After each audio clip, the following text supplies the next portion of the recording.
Mapme can be connected with any form builder that sends data to Google Sheets. You can use Google Forms, JotForm, Typeform, and others.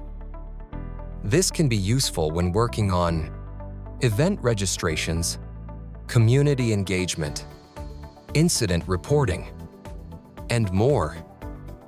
Let's take a look at the step-by-step process to connect your form to Mapme.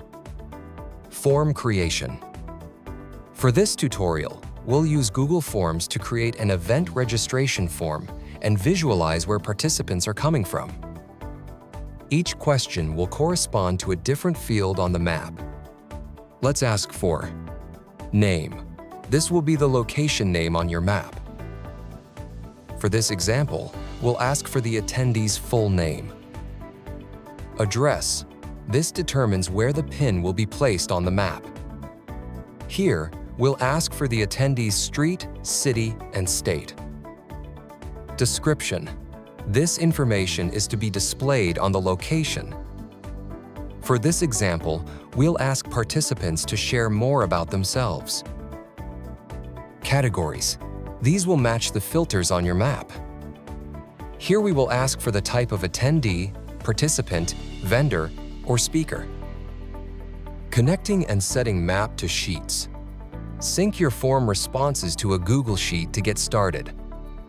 You'll need Map to Sheets, a Mapme add-on that links Google Sheets to your map. Watch our tutorial or visit the setup guide for more information.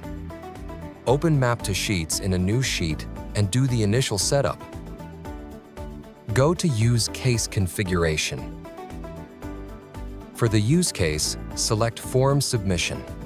Click at Enable Form Submission. Then, select the sheet where responses are coming from. The Map to Sheets sheet is the same one where we opened the extension. Choose the Data Submission action.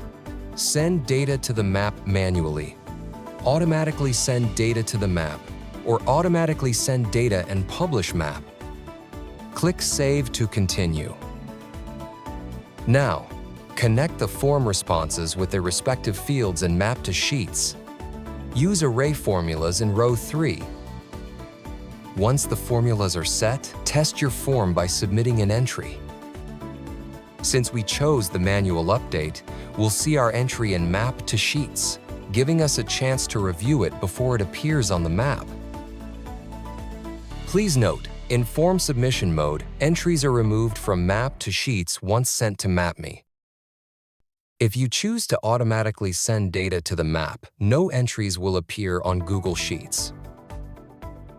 After confirming everything is working, share your form via email or social media, embed it on your site, or add a link to your map home using the Action button.